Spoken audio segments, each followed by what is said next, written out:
Hello, Israel. It's me, Red Planet, coming to you one more time with another video. No rights to the video or music, strictly for educational purposes only. Let's get into the video, Israel. Humanity reflected in their struggles. Through vampires, we confront our desires and the quest for immortality. In werewolves, we see the battle between instinct and reason. Ghouls and goblins remind us of the darkness that can dwell within all of us. Ultimately, our Now we know, Israel, that the fallen created mixed animals when they mixed them together in their DNA together to create other animals and other deities and other creatures. It's possible that they could have created the werewolves as well as the vampires, as well as everything else, because you have to keep in mind they did have lay with women and had Nephilims. And Nephilim had babies, and the babies had babies. And so the generation continues to go on. But yeah, they created werewolves as well as they created vampires. Now, how can anyone drink someone's blood or eat someone else's flesh? I don't know. But I know it's possible. Let's continue. fascination with mysterious creatures is an acknowledgement that beneath the surface of reason and science, we remain tied to the realms of the unknown and the unknowable. In our exploration of these mystical beings, we go on a philosophical journey that seeks to uncover the very essence of what it means to be human in a world filled with wonders and terrors, both real and imagined. If you want to know how beings like fallen angels become deities and are worshipped today, they recreate themselves and become legends.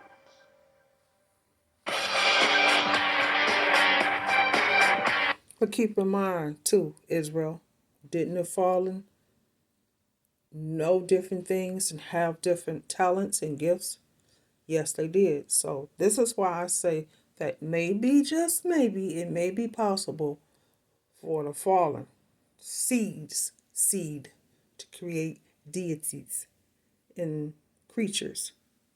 Because keep in mind, they knew things that we knew nothing about. They had many gifts.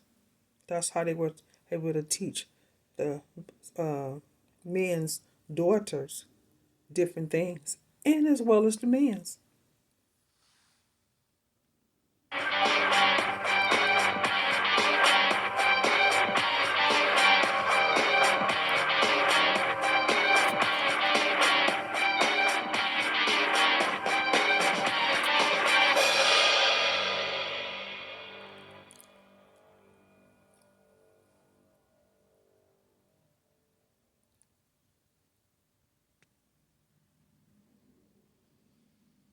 Our story begins in 1368 on February 14th, which today is known as Valentine's Day. A child was born to Emperor Charles IV and Elizabeth of Pomerania in Nuremberg, Germany, which was part of the Holy Roman Empire. His name was Sigismund of Luxembourg, also known as Sigismund of Hungary and Sigismund of Luxembourg and Hungary. He held several significant titles and played a pivotal role in various political and religious events of his time. Sigismund's marriages were politically motivated, and they played a crucial role in his rise to power. He married Mary of Hungary in 1385, becoming King of Hungary by marriage. In 1387, he married Barbara of Cilly, strengthening his position in Central Europe. His marriage to Barbara also connected him to the House of Celaya, an influential noble family. Sigismund became King of Hungary in 1387 upon his wife Mary's death, as the crown of Hungary passed to him by virtue of their marriage. He later also assumed the title of King of Croatia. His reign in Hungary was marked by efforts to strengthen royal authority and combat the influence of powerful nobles. In this image, you notice the patterned color scheme of red, white, and blue. Later, Sigismund was elected Holy Roman Emperor in 1433, a position he held until his death.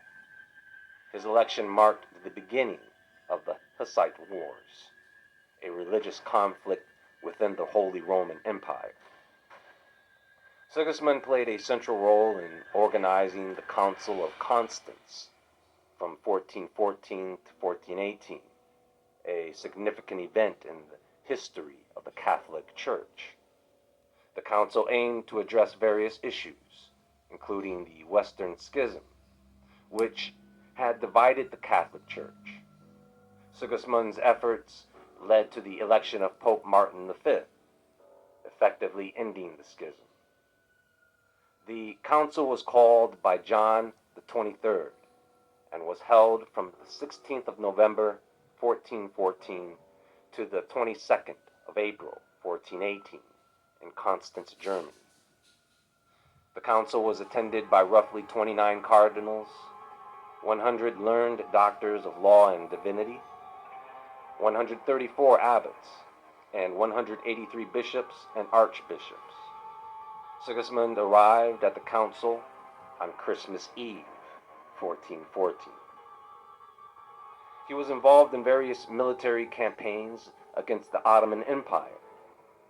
He participated in several crusades against the Ottomans and was a vocal advocate for European Christian unity against the Ottoman threat. As a patron of the arts and sciences, he supported cultural endeavors and sought to promote education and the dissemination of knowledge. His efforts to resolve religious conflicts and strengthen the authority of the Catholic Church were significant. His role in the Council of Constance contributed to the Church's unity, but his military campaigns against the Ottoman Empire also played a part in shaping the geopolitical landscape of his time. Now, before the Council of Constance, Sigismund formed a chivalric organization in 1408 for the higher aristocracy and monarchs of that time. It was known as the Order of the Dragon, also known as the Societas Draconistarum. The Order of the Dragon was established in order to defend the Christian faith and protect the interest, namely the king and his family, of the Catholic Church against its enemies, particularly the Ottoman Turks. The name dragon likely symbolized the order's mission to fight against the dragon of heresy. The order's emblem featured a dragon with a red cross on its back, often depicted on a white or silver background. This emblem was worn as a badge by the members and featured on their clothing and armor. Membership in the Order of the Dragon was primarily open to nobility and high-ranking officials. It was considered a significant honor to be admitted to the order, and the induction ceremony was marked by elaborate rituals. While the primary mission of the order was to protect Christianity and combat the Ottoman Turks, members also engaged in other chivalric activities, including tournaments, feasts, and acts of charity. Members of the order played important roles in the political and military affairs of the region. The members of the order were known as Draconists or Draculists. They were required to take an oath to protect Christianity and uphold the Catholic Church's teachings. Members appended the title Dracul to their names, meaning dragon, signifying their affiliation with the order. Now, there was one particular member of the Order of the Dragon that stood out. He was Vlad of Wallachia, which borders Transylvania. Wallachia is a historical region in present-day Romania. Among members, he would be known as Vlad the Dragon, or Vlad Dracul. He was a member of the House of Basarab, a noble dynasty that ruled Wallachia intermittently during the Middle Ages. Vlad ascended to the throne of Wallachia in 1436. His rule was characterized by political maneuvering and alliances with neighboring powers. That was so unexpected. I totally thought this benefit was fake. Guys, I left the link down below so you can get yours too. His son, Vlad II, also known as Vlad Dracul or Vlad II of Wallachia, during the 15th century. Vlad II's reign was marked by political turmoil and power struggles. He ruled Wallachia on 3 separate occasions, with interruptions due to rival factions fighting for control. His reign was characterized by shifting alliances, often with neighboring powers like Hungary and the Ottomans. Now, Vlad II faced several challenges during his rule, including attempts to overthrow him by rival factions. Vlad II's rule was characterized by political instability and shifting allegiances. And then there was his son, Vlad III, Vlad Tepes. He was infamously known as Vlad the Impaler, who was notorious for his brutal and sadistic methods of punishing his enemies, most notably through impalement, making him a menacing and sadistic figure. Vlad's cruelty contributes to the aura of terror. Impalement was Vlad III's signature method of punishment, and it involved skewering a person on a long, sharp stake, typically made of wood.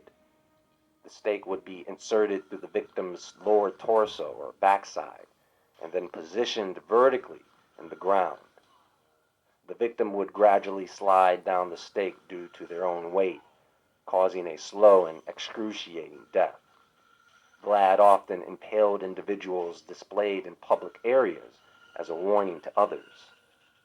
Understand that this form of punishment is another form of crucifixion.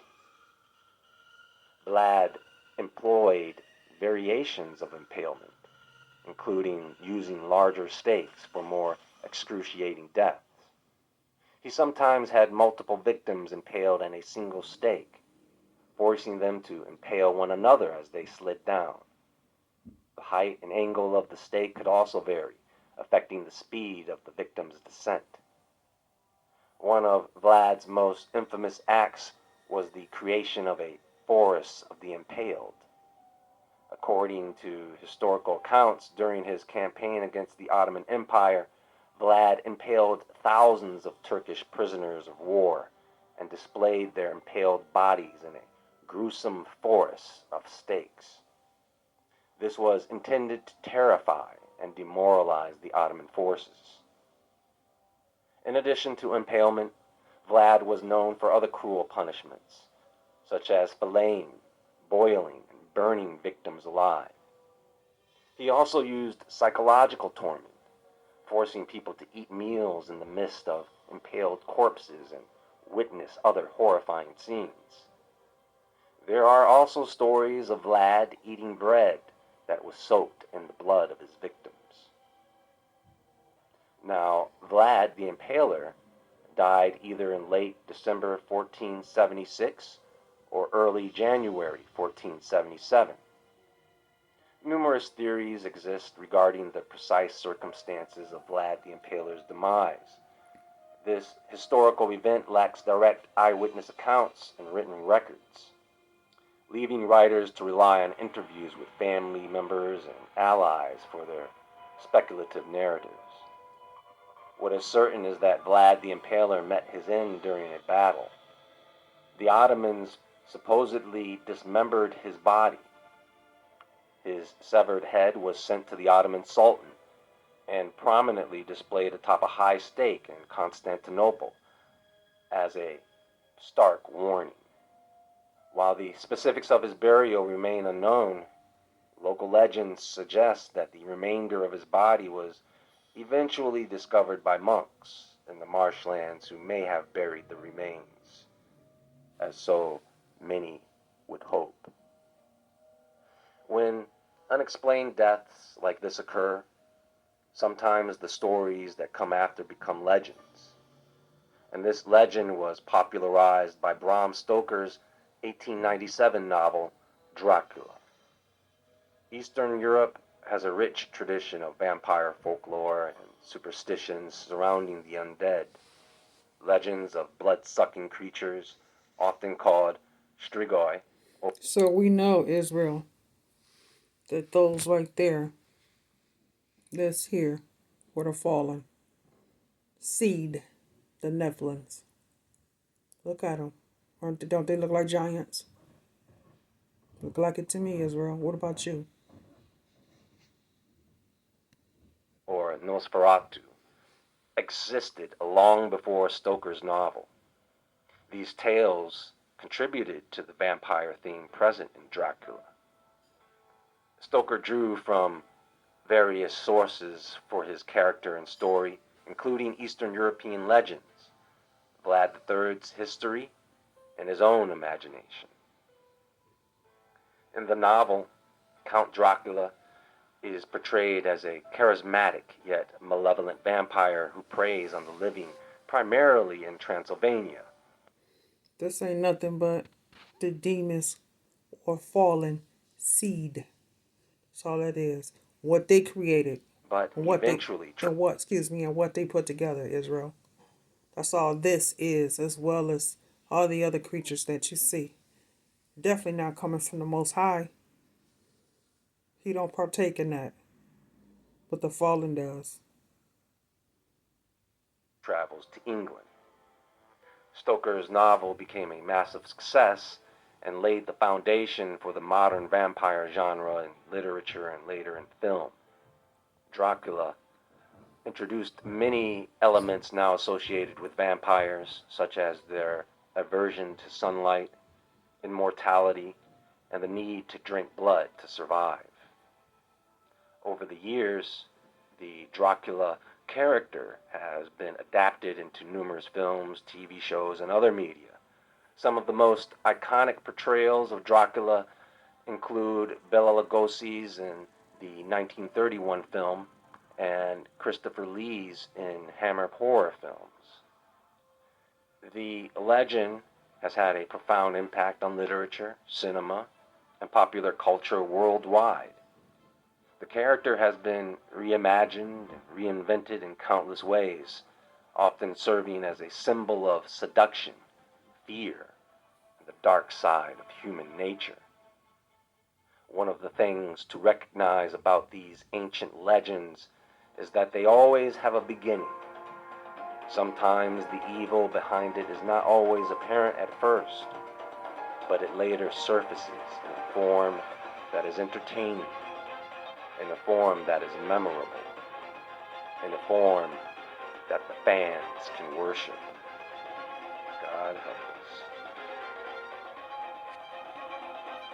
Much love, Israel.